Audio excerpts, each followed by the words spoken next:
All right, welcome back to ABA exam review and the continuation of our BCBA practice question series where we're going through another set of questions together and breaking them down. If you're new to the channel, welcome. If you're returning, welcome back. Please like and subscribe.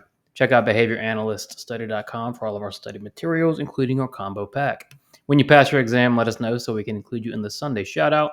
Work hard, study hard. Let's get going. A classroom uses a loud buzzer as a consequence for off-task behavior. Although the behavior decreases initially, several students begin to show signs of anxiety, and one student starts crying when the buzzer sounds, even if they are not engaging in the behavior. Which of the following is the most reasonable and analytic explanation of these effects? So we're looking for an explanation that is analytic and reasonable. In other words, how would a behavior analyst view this scenario? We have a loud buzzer. That's a consequence for off-task behavior. The behavior does decrease initially. So what do we know about the loud buzzer? It's going to be a punishment. If the behavior is decreasing, this is some sort of punishment. Now, we see that students are beginning to show signs of anxiety, and one student starts crying when the buzzer sounds. Part of our task list wants us to think about potential side effects of using reinforcement, extinction, and punishment. And things like emotional responses and punishment-induced aggression are possible when we use something like punishment.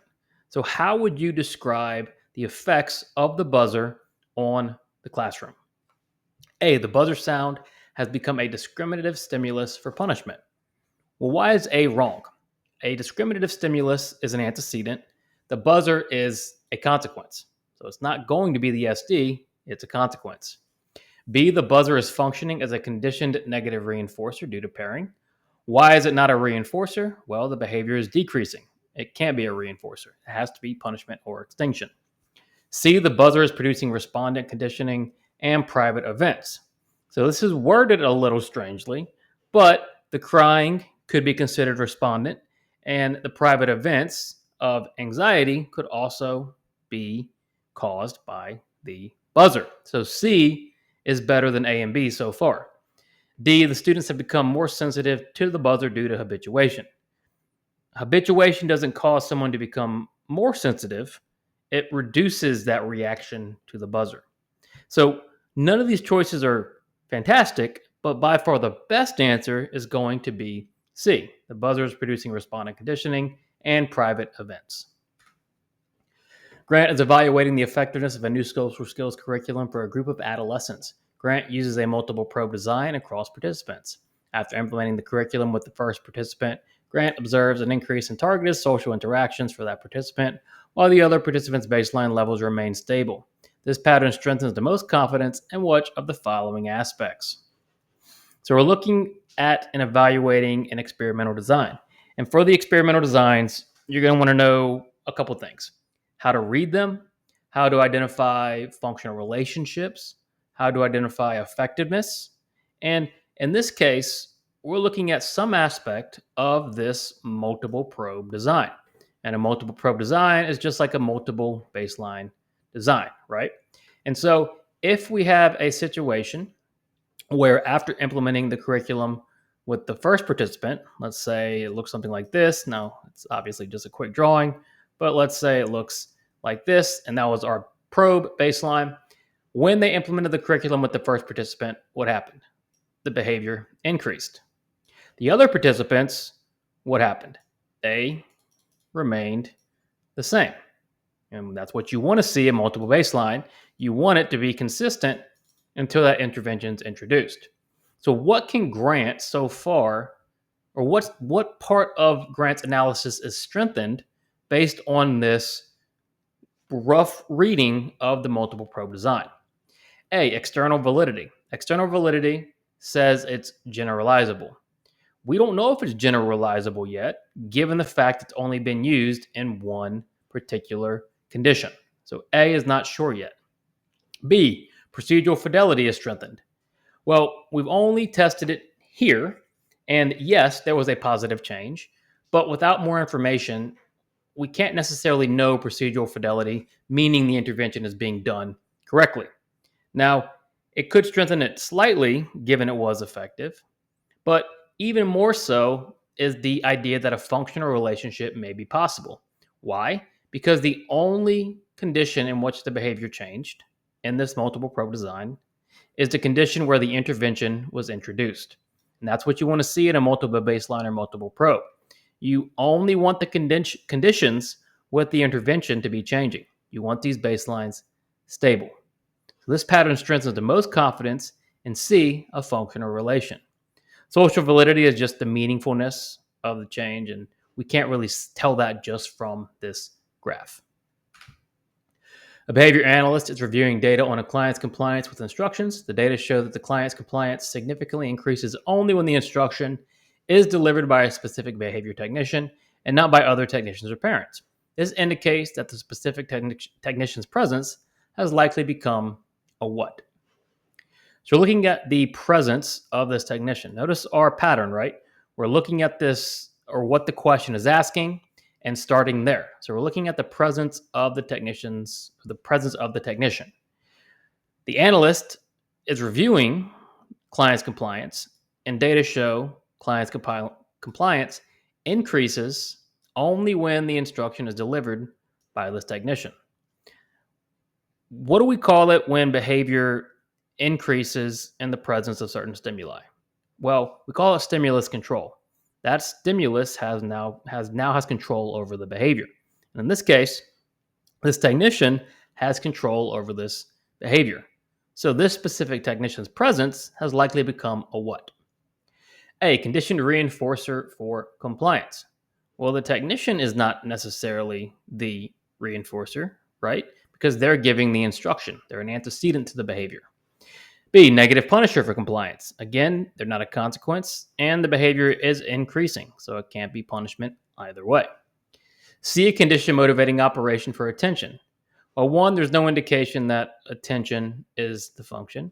And two, there's no indication that their presence is changing the value of the consequence. What's likely happening is the technician is now a discriminative stimulus for compliance, meaning in the presence of this technician, compliance has been reinforced in the past. So when the technician is present, they are signaling to the client that reinforcement is available for compliance. Therefore, they've likely become a discriminative stimulus for compliance. A 6-year-old girl points to a cookie on the counter and says cookie while making eye contact with the adult. The cookie is then provided. Later, the same learner points to a cookie picture in a book and says cookie without receiving it. Which of the following best describes the two verbal operants observed? Let's go ahead and predict our answer before we get to the answer choices. We're looking for a description of the two verbal operants. We have a 6-year-old girl pointing to a cookie on the counter and says cookie.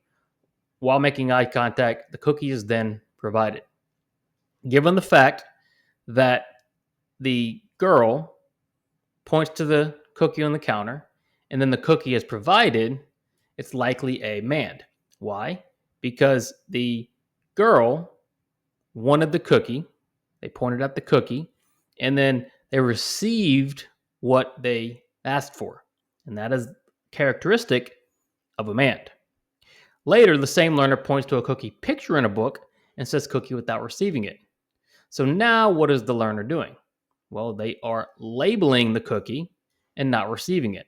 So it's being evoked by this nonverbal stimulus, and they don't actually receive what they request. So A, both responses are taxed because they are evoked by nonverbal stimuli. Well, no, not necessarily. This looks like it was evoked by a motivating operation because they wanted the cookie because the cookie was then provided. B, the first is the man, the second is attacked. That's what we predicted. The first is a request, second's a label. C, both are man since they result in access to a cookie.